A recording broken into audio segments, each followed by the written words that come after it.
दोस्तों, स्वागत है हमारे चैनल पर, जहां हम इतिहास के उन पन्नों को खोलते हैं जो समय की धूल में छिपे हैं। आज हम आपको ले चलेंगे 18वीं सदी के भारत में, जहां एक शासक ने अपनी रणनीति, साहस और सांस्कृतिक योगदान से अवध को नई पहचान दी। जी हाँ, हम बात कर रहे हैं नवाब शुजाउद्दौला की, जिन्होंने युद्ध के मैदानों से लेकर संस्कृति के आंगन तक अपनी छाप छोड़ी।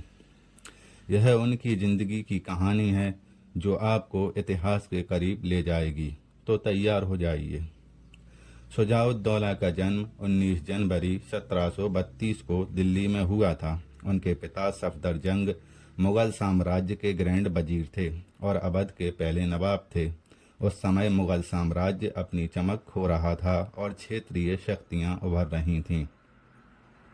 शुजाउद्दौला को बचपन से शाही शिक्षा दी गई। उन्हें युद्ध कला, प्रशासन का प्रशिक्षण मिला, जो उनकी जिंदगी का आधार बना। 1753 में जब उनके पिता की मृत्यु हुई, तब 21 साल की उम्र में शुजाउद्दौला को मुगल सम्राट अहमद शाह बहादुर ने अवध का नवाब नियुक्त किया। यह वह दौर था जब अवध एक महत्वपूर्ण सूबा बन रहा था।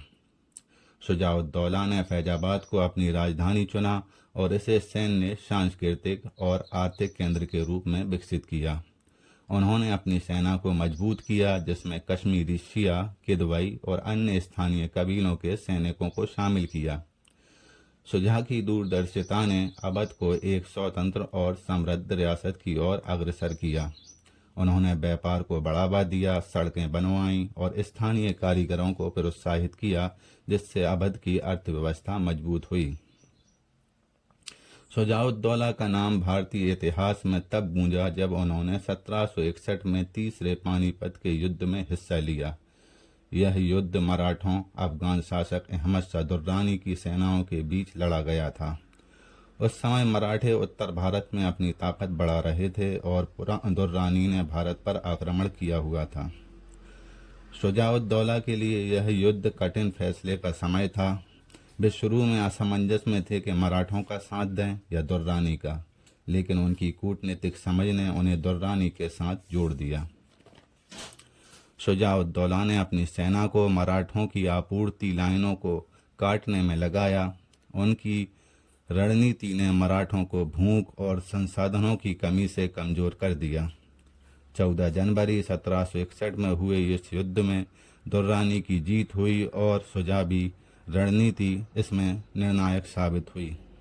इस जीत ने उन्हें मुगल सम्राट शाह आलम द्वितीय का ग्रैंड वजीर बना दिया, लेकिन यह सम्मान उनके लिए नई जिम्मेदारियां और चुनौतियां भी लाया। शुजाउद्दौला की जिंदगी का अगला मोड़ 1764 में बक्सर की लड़ाई थी। यह युद्ध भारतीय इतिहास का महत्वपूर्ण क्षण था, क्योंकि इसमें ब्रिटिश ईस्ट इंडिया कंपनी की ताकत ने भारतीय शासकों को चुनौती दी थी।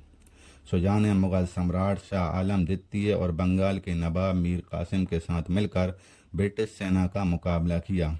उनकी सेना की संख्या बड़ी थी, लेकिन ब्रिटिश सेना की आधुनिक रणनीति, अनुशासित सैनिक और तोपखाने के सामने वे टिक न सके। 22 अक्टूबर 1764 को बक्सर में उनकी हार हुई। इस हार का असर गहरा था। 1765 में इलाहाबाद की संधि के तहत शुजा को ब्रिटिश कंपनी को 50 लाख रुपए और कई क्षेत्र सौंपने पड़े। अवध के लिए यह एक बड़ा झटका था, लेकिन शुजाउद्दौला ने हार नहीं मानी। उन्होंने इस हार को एक सबक के रूप में लिया और अवध को फिर से मजबूत करने में जुट गए। उन्होंने ब्रिटिश के साथ कूटनीतिक संबंध बनाए ताकि भविष्य में अवध की स्वायत्तता बनी रहे। बक्सर की हार के बाद शुजाउद्दौला ने फैजाबाद को एक सांस्कृतिक और आर्थिक केंद्र के रूप में पुनर्जनन किया। उन्होंने गुलाबबारी जैसे खूबसूरत बगीचों, भव्य महलों और मस्जिदों का निर्माण करवाया।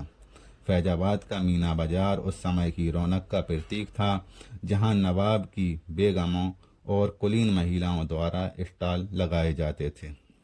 शुजाउद्दौला ने कवियों, संगीतकारों और कलाकारों को संरक्षण दिया। उनके दरबार में फारसी और उर्दू का साहित्य फला फूला। कवि गुलाम हमदानी, मुशाफी जैसे साहित्यकारों ने उनके दरबार की शोभा बढ़ाई। अवध की गंगा जमुनी तहजीब जो हिंदू मुस्लिम संस्कृति का मिश्रण थी, शुजाउद्दौला के समय अपने चरम पर थी। आर्थिक रूप से उन्होंने व्यापार को बढ़ावा देने के लिए नई सड़कें, सराय और बाजार बनवाए। फैजाबाद व्यापारियों, कारीगरों और विद्वानों का केंद्र बन गया। उनकी नीतियों ने अवध को एक समृद्ध और सांस्कृतिक रियासत बनाया। 26 जनवरी 1775 को 43 साल की उम्र में शुजाउद्दौला का निधन हो गया।